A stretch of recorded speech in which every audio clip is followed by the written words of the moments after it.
नमस्कार दोस्तों, निकवी क्लासेज में आपका एक बार फिर से स्वागत है। दोस्तों, हमारी क्लासेज चल रही थी राजस्थान के कल्चर की और राजस्थान के कल्चर में भी हम विभिन्न प्रकार के टॉपिकों के बारे में चर्चाएं कर ली हैं। आज उसी कड़ी को आगे बढ़ाते हुए एक नया टॉपिक और आपके सामने लेकर आए हैं। नए टॉपिक का क्या नाम है? राजस्थान की लोक गायन शैली और संगीत जो घराने हैं उनके बारे में कई बार क्वेश्चन पूछे जाते हैं। ग्राम सेवक पटवारी और जैसे फर्स्ट ग्रेड सेकंड ग्रेड में तो ये बहुत बार इसमें से क्वेश्चन पूछे जाते हैं। मांड गायिकाओं के नाम दे दिए जाते हैं या कुछ संगीत घरानों के नाम दे दिए जाते हैं और ये पूछा जाता है कि ये किससे संबंधित रखते हैं। इस प्रकार के क्वेश्चन आपको विभिन्न एग्जामों में देखने के लिए मिले होंगे। उसी को हम आज क्या करेंगे, पढ़ाने का काम करेंगे और आपको समझाएंगे। तो लोक गायन शैली के बारे में पढ़ेंगे कि लोक गायन शैली में कौन सी शैली के बारे में पढ़ेंगे? मांड गायिका के बारे में पढ़ेंगे। किसके बारे में पढ़ेंगे? लोक गायन शैली में भी किसके बारे में? मांड गायिका, मांड गायिका के बारे में पढ़ेंगे। लोक गायन शैली में भी किसके बारे में पढ़ेंगे? हम आज मांड गायिका के बारे में, गायकी के बारे में पढ़ेंगे। मांड गायकी, मांड गायकी के बारे में पढ़ेंगे। ठीक है दोस्तों, मांड गायकी क्या होती है इसके बारे में पढ़ेंगे। ये किस क्षेत्र की प्रसिद्ध है? तो मांड गायिका का क्षेत्र, इसका आपसे क्या पूछा जाएगा? क्षेत्र पूछा जाएगा। तो क्षेत्र, इसका क्षेत्र लिख लो। क्षेत्र कौन कौन से जिलों में ये फैली हुई है मांड गायिका? तो ये बीकानेर, जैसलमेर, फलोदी और जोधपुर। इसका क्षेत्र लिखो। क्षेत्र कौन सा है? क्षेत्र बीकानेर। मांड गायिका का क्षेत्र है बीकानेर। बीकानेर के बाद में जोधपुर और जोधपुर के बाद में कौन सा? फलोदी। और इसके बाद में आगे बात करते हैं जैसे जैसलमेर। इन क्षेत्रों में क्या है? ये मांड जो गायिका है ये फैली हुई है। ठीक है दोस्तों, मांड गायिका क्या है? श्रृंगार प्रधान गीत गायिका है। तो लिखो दोस्तों, ये क्या है? श्रृंगार प्रधान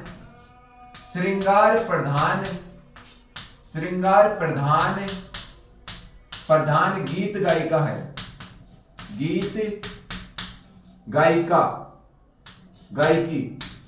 गीत गायकी है। तो ये क्या है? आपसे पूछ ली जाए जो मांड गायिका होती है ये क्या होती है? श्रृंगार प्रधान जो गीत गाए जाते हैं उसकी क्या होती है? गायिका होती है। किस क्षेत्र की प्रसिद्ध है इसके बारे में हमने बात कर ली है। अब हम बात करते हैं कि प्रमुख मांड गायिकाएं कौन कौन सी हैं। बात करते हैं मांड गायिकाएं की। मांड गायिकाएं, तो प्रसिद्ध मांड गायिकाएं कौन है आपसे पूछ ली जाए तो फर्स्ट नंबर पे लिखो एला जिलाबाई। एला जिलाबाई कौन है? इसका बारे में पूछा जाता है कि एला जिलाबाई का संबंध किस जिले से है? इसे पद्मश्री से कब सम्मानित किया गया था और इसे क्या कहा जाता है? मरु प्रदेश की कोकिला कहा जाता है। तो एला जिलाबाई, क्या? एला जिलाबाई, इसे क्या कहा जाता है? मरु प्रदेश की कोकिला कहा जाता है। लिखो दोस्तों, मरु प्रदेश की कोकिला। इसे मरु प्रदेश की क्या कहा जाता है? कोकिला कहा जाता है। इसे पद्मश्री से कब सम्मानित किया गया है? ये कई बार क्वेश्चन पूछा हुआ है। और इसका संबंध कहां से है? तो इसका संबंध किस जिले से है? संबंध किस जिले से? आपसे संबंधित जिला कौन सा है? तो बीकानेर। संबंधित जिला आपसे पूछा जाए तो कौन सा है? बीकानेर से। ठीक है दोस्तों, आगे और चर्चा करते हैं। पद्मश्री पूछा जाए कि पद्मश्री से कब सम्मानित की गई थी? तो 1982 में। 1982 में क्या किया गया था? पद्मश्री से इन्हें सम्मानित किया गया था। यह कई बार क्वेश्चन आया हुआ है। एला जिलाबाई के बारे में मरु प्रदेश की कोकिला कहा जाता है। इसका संबंध किस जिले से है? तो संबंधित जिला है बीकानेर। और बात करते हैं पद्मश्री कब सम्मानित किया गया था? तो 1982 में इसे पद्मश्री से सम्मानित किया गया था। इसके बाद में बात करते हैं गौरीबाई। गौरीबाई का दूसरे नंबर पे आती है गौरीबाई। एक गौरीबाई तो कहां की? पाली की प्रसिद्ध है और एक गौरीबाई बीकानेर की प्रसिद्ध है। तो दोनों गौरीबाइयों के बारे में लिख लो। एक तो गौरीबाई कहां की प्रसिद्ध है? एक तो गौरीबाई कहां की प्रसिद्ध आपसे पूछ ली जाए तो एक तो गौरीबाई बीकानेर की है। बीकानेर की। इसे तो क्या कहा जाता है? राजस्थान की कोकिला कहा जाता है। इस जो बीकानेर वाली गौरीबाई है इसको क्या कहा जाता है? राजस्थान की कोकिला। आपसे क्वेश्चन आ जाए राजस्थान की कोकिला किसे कहा जाता है तो आंसर देना गौरीबाई को। और मरु प्रदेश की कोकिला किसे कहा जाता है तो आपको आंसर देना एला जिलाबाई को। तो थोड़ा सा डिफरेंस है। उसको ध्यान में रखना। ये जो मरु प्रदेश है हमारा थार के मरुस्थल में है, उसे उसमें कोकिला किसे बोला जाता है? एला जिला बाई को। जबकि राजस्थान की मरु कोकिला, राजस्थान की कोकिला के नाम से किसे जाना जाता है? गौरी बाई को। बात करते हैं तीसरी मांड गायिका कौन है? तीसरी मांड गायिका भी है गौरी बाई। गौरी बाई का संबंध कहां से? इसका संबंध पूछा जाता है तो पाली जिले से ये संबंध रखती है। ठीक है दोस्तों, इसके बाद में आगे बात करते हैं मांगी बाई। मांगी बाई का संबंध भी किससे है? चौथे नंबर पे बात करते हैं मांगी बाई। कौन है? मांगी बाई। मांगी बाई का संबंध भी किससे है? मांड गायिका से है। और इसका संबंध कहां से आपसे पूछ लिया जाए तो इसका संबंध है उदयपुर से। कहां से है? उदयपुर से। उदयपुर से। और आगे हम बात करते हैं 5वें नंबर पे कौन सी गायिका आती है?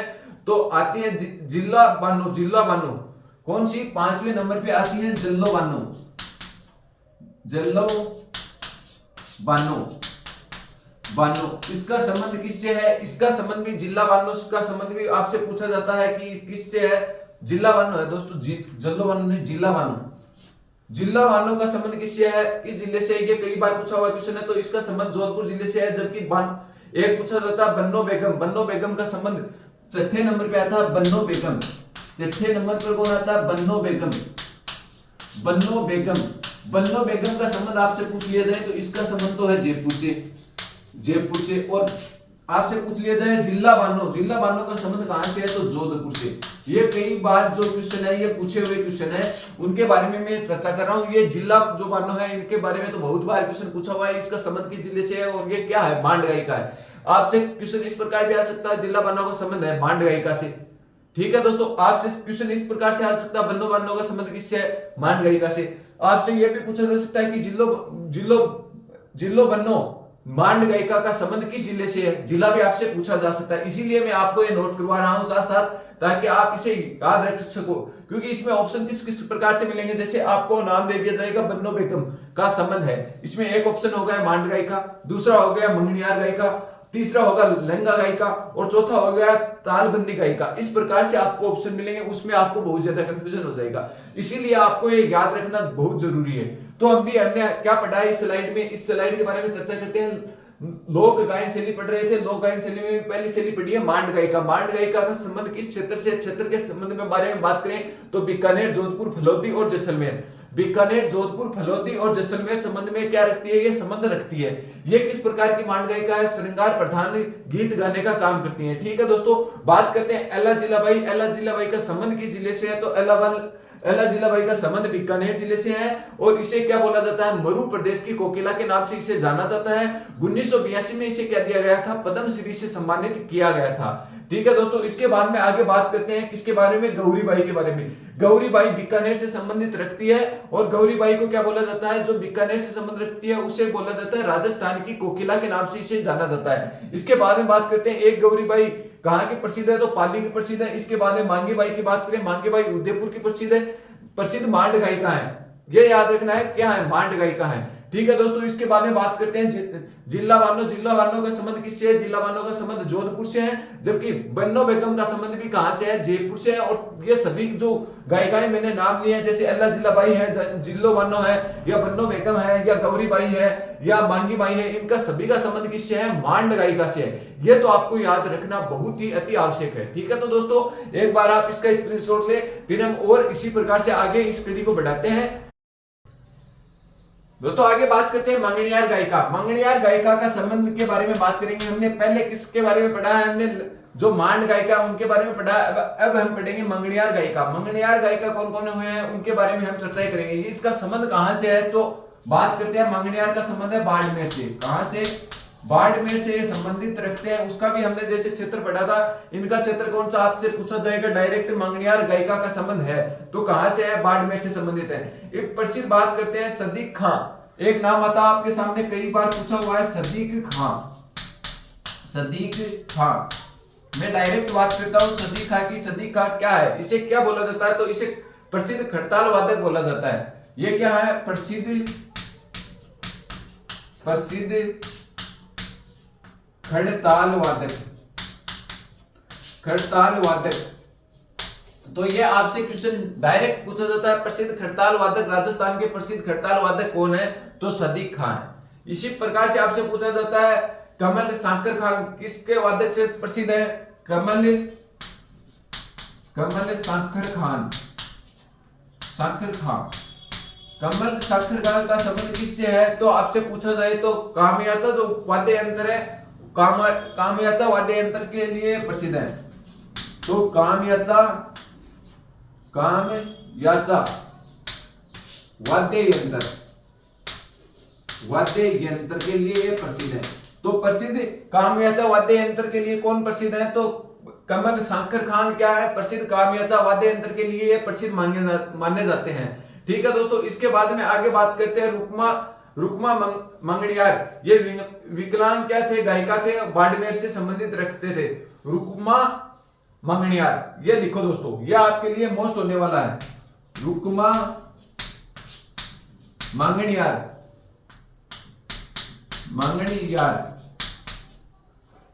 मंगड़ियार का संबंध आपसे पूछ लिया जाए, इसका संबंध पूछा जाएगा। रुक्मा मंगड़ियार ये क्या है? विकलांग क्या है? गायिका है, विकलांग गायिका। लिखो दोस्तों, विकलांग गायिका है। और बात करते हैं इसका संबंध कहां से है? तो संबंध आपको पता ही होगा, बाड़मेर से संबंधित है।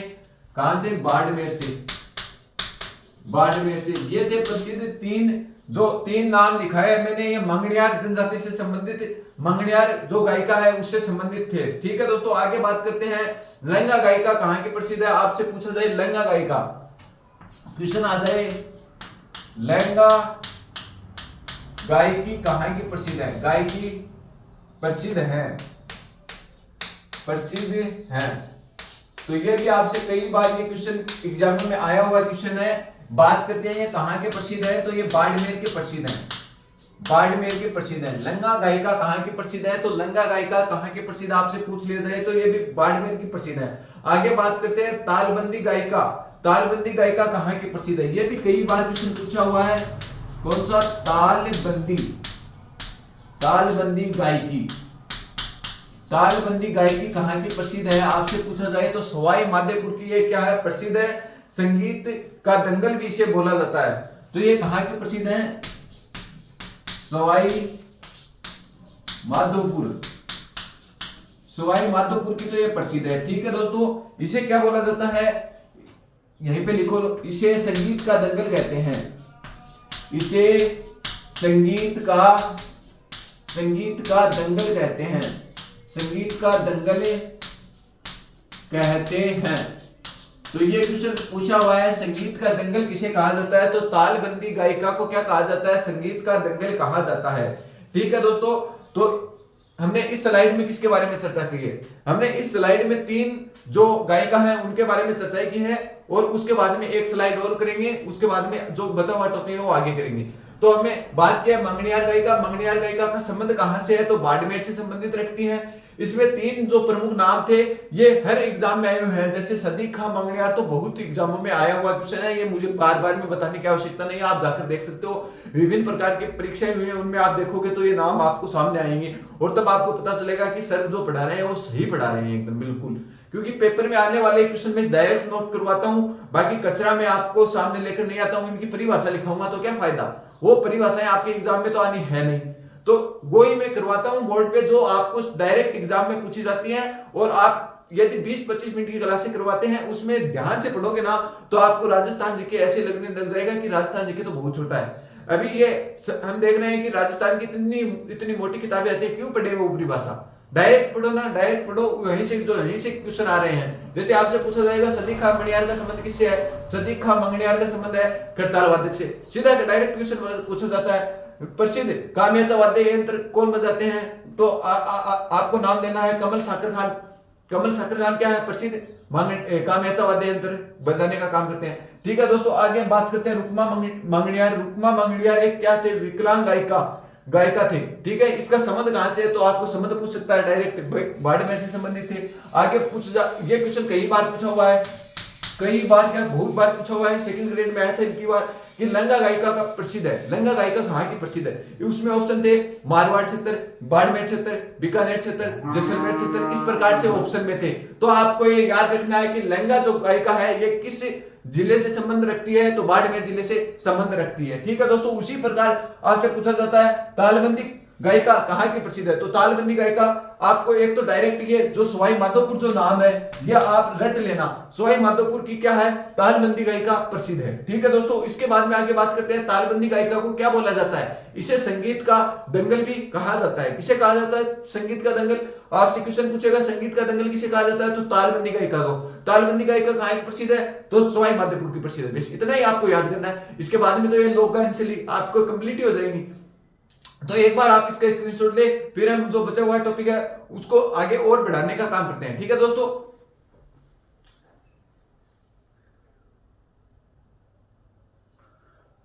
आगे बात करते हैं ध्रुपद गायिका के बारे में। किसके बारे में? ध्रुपद गायन शैली। लिखो दोस्तों, कौन सी शैली है? ध्रुपद गायन शैली। ध्रुपद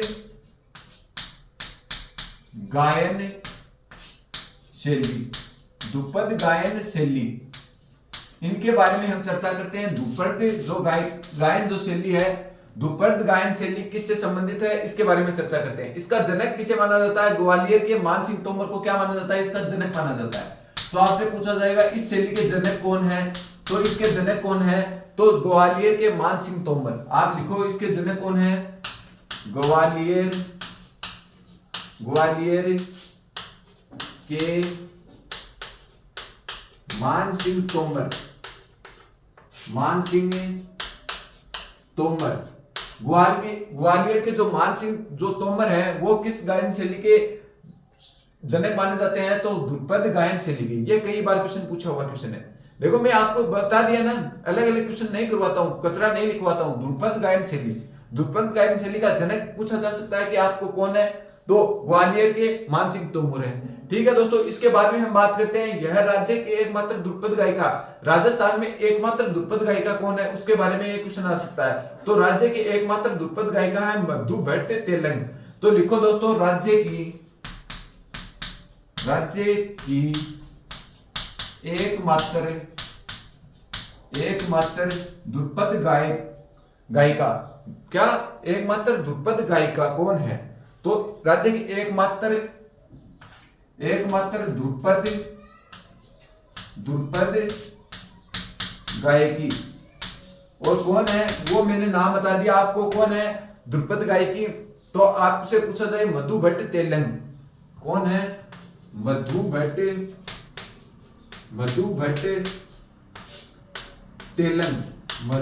तेलंग क्या है? ध्रुपद गायिका है। ठीक है दोस्तों, इसके बाद में आगे बात करते हैं हवेली संगीत। हवेली संगीत कहाँ का प्रसिद्ध है आपसे पूछ लिया जाए। हवेली संगीत, ये कई बार क्वेश्चन पूछा हुआ है, हवेली संगीत कहाँ का प्रसिद्ध है? तो हवेली जो संगीत है वो नाथ द्वारा राजसमंद का प्रसिद्ध है। कहाँ का? हवेली संगीत नाथ द्वारा राजसमंद का प्रसिद्ध है। राजसमंद का क्या है? ये प्रसिद्ध है। नाथ द्वारा राजसमंद का कौन सा प्रसिद्ध है? हवेली संगीत प्रसिद्ध है। ये कई बार क्वेश्चन पूछा हुआ है। आगे बात करते हैं फड़ गायिका। फड़ गायिका कहाँ की प्रसिद्ध है? मैंने फड़ के बारे में बता दिया। फड़ गायकी कहाँ की प्रसिद्ध है? तो शाहपुरा। पहले ये कहाँ पड़ता था? शाहपुरा कहाँ पड़ता था? फड़ गायिका के बारे में बात करें तो फड़ का चित्रण करने का काम कौन करते हैं? तो जोशी परिवार द्वारा किया जाता है। ये किसके द्वारा किया जाता है? जोशी परिवार द्वारा किया जाता है। और इसमें कौन है? श्रीलाल जोशी। प्रसिद्ध कलाकार आपसे पूछ लिया जाए, कौन प्रसिद्ध कलाकार आपसे पूछ लिया जाए तो प्रसिद्ध कलाकार कौन है? श्रीलाल जोशी,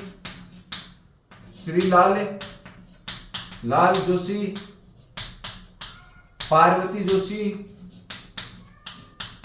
जोशी और जोशी परिवार क्या है? इसमें प्रसिद्ध कलाकार हैं। शाहपुरा पहले भीलवाड़ा में पड़ता था, वर्तमान में एक नया जिला बन गया है। तो फड़ गायिका कहाँ की प्रसिद्ध है? फड़ गायकी कहाँ की प्रसिद्ध है? तो आपसे पूछ लिया जाए तो शाहपुरा की ये प्रसिद्ध है। ठीक है दोस्तों, जोशी परिवार द्वारा किया जाता है। श्रीलाल जोशी, पार्वती जोशी क्या है? इसके प्रसिद्ध कलाकार हैं। बात करते हैं सबसे प्राचीन फड़, सबसे चित्रित फड़, सर्वाधिक चित्र वाली फड़ किसकी है? तो सबसे प्राचीन फड़ बात करें तो देवनारायण जी की, पाबू जी की फड़ सबसे प्राचीन फड़ मानी जाती है। ठीक है दोस्तों, सर्वाधिक चित्रणों वाली देवनारायण जी की फड़ मानी जाती है। एक बात करते हैं देवनारायण जी की फड़ पे डाक टिकट जारी की गई थी। देवनारायण जी की फड़ पर, ये कई बार क्वेश्चन पूछा हुआ है कि फड़ पर डाक टिकट जारी की गई, डाक टिकट जारी की गई और कब की गई थी? 2 सितंबर 1992 को। कब? 2 सितंबर 1992 को डाक टिकट जारी हुई थी। किसकी हुई थी? बात करते हैं देवनारायण जी की फड़ की। और कितने रुपए की? 2 रुपए की डाक टिकट, 2 रुपए की क्या हुई थी? डाक टिकट जारी हुई थी। तो देवनारायण जी की फड़ पर क्या की गई थी? डाक टिकट जारी की गई थी। ऐसे कई बार क्वेश्चन पूछा जाता है किस लोक देवता की फड़ का वाचन दिन में किया जाता है। इस प्रकार से विभिन्न प्रकार के क्वेश्चन।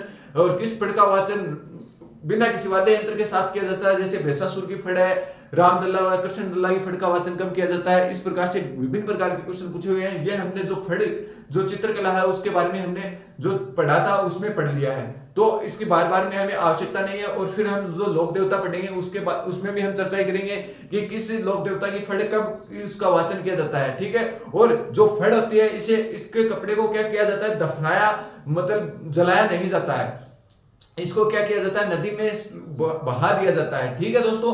तो हमने अभी क्या पढ़ा है? अभी हमारी चल रही थी लोक गायन शैलियों में ध्रुपद गायन शैली। ध्रुपद गायन शैली कहाँ की प्रसिद्ध है, इसका जनक कौन है, इसके बारे में हमने बात की थी। तो ध्रुपद गायन शैली का जनक कौन माना जाता है? ग्वालियर के मान सिंह तोमर जी क्या माने जाते हैं? इसके जनक माने जाते हैं। बात करते हैं राज्य की एकमात्र ध्रुपद गायिका कौन थी, ये आपसे पूछा जा सकता है। मधु भट्ट तेलंग। मधु भट्ट तेलंग क्या है? एकमात्र राज्य की ध्रुपद गायिका है, ठीक है दोस्तों। आगे बात करते हैं हवेली संगीत कहाँ का प्रसिद्ध है। ये क्वेश्चन कई बार पूछा हुआ है। हवेली संगीत कला कहाँ की प्रसिद्ध है? तो हवेली संगीत नाथ द्वारा कहाँ पड़ता है? राजसमंद में पड़ता है, यहाँ हवेली संगीत प्रसिद्ध है, ठीक है दोस्तों। आगे बात करते हैं फड़ चित्रण। फड़ चित्रण के बारे में बात की तो जोशी परिवार द्वारा किया जाता है। और फड़ चित्रण करने का काम कहाँ होता है? तो शाहपुरा में होता है। शाहपुरा पहले भीलवाड़ा में पड़ता था, अब वर्तमान में एक ये नया जिला बन गया है। कौन सा? शाहपुरा, ठीक है दोस्तों। बात करते हैं इसके प्रसिद्ध कलाकार कौन है? श्रीलाल जोशी और पार्वती जोशी क्या है? इसकी प्रसिद्ध कलाकार है। ये महिला कलाकार है और ये पुरुष कलाकार है, ठीक है दोस्तों। आगे बात करते हैं देवनारायण जी की फड़ पर क्या की गई है? वर्तमान में डाक टिकट जारी है। कब से जारी है? 2 सितंबर 1992 को पहली बार ये लोक देवता पर क्या की गई थी? डाक टिकट जारी की गई थी, ठीक है। तो दोस्तों कितने रुपए की आपसे पूछ लिया जाए तो 2 रुपए की डाक टिकट जारी हुई थी, ठीक है दोस्तों। ये था आज का हमारा टॉपिक। जो बचा हुआ टॉपिक है उसके बारे में भी हम और इसी प्रकार से आगे चर्चाएं करते रहेंगे। यदि आप चैनल पे नए हो तो ज्यादा से ज्यादा मित्रों को भी शेयर कीजिए और आप भी इस चैनल को सब्सक्राइब कर लें, ताकि आगामी आने वाली भर्तियों के नोटिफिकेशन व इन कक्षाओं के नोटिफिकेशन भी आप तक जल्द से जल्द पहुंच सके। और दोस्तों कहीं पर भी आपको दिक्कत होती है या कोई टॉपिक आपको कम आता है तो आप हमें कमेंट करके बताएं, ताकि हम वो टॉपिक पहले कराएं, फिर वो टॉपिक आगे बढ़ते रहें, ठीक है दोस्तों। तो यदि आपको दिक्कत होती है तो आप हमें कमेंट जरूर किया करो, क्योंकि आपका जो कमेंट है वो हमें दोगुनी एनर्जी के साथ अगली कक्षा में आने के लिए मोटिवेट करता रहता है। और दोस्तों आपके जो कमेंट आते हैं उससे हमें यह भी पता चलता है कि कितने बच्चे और कितनी ज्यादा अच्छे तरीके से तैयारी कर रहे हैं, उसका आकलन कर सके और उससे और ज्यादा अच्छा पढ़ाने का हम भी क्या कर सके? प्रयास कर सके। तो दोस्तों आज की कक्षा में इतना ही। जो बचे हुए टॉपिक हैं उनका सुचारू रूप से अगली कक्षाओं में हम इसी प्रकार से अध्ययन करते रहेंगे। तो दोस्तों धन्यवाद।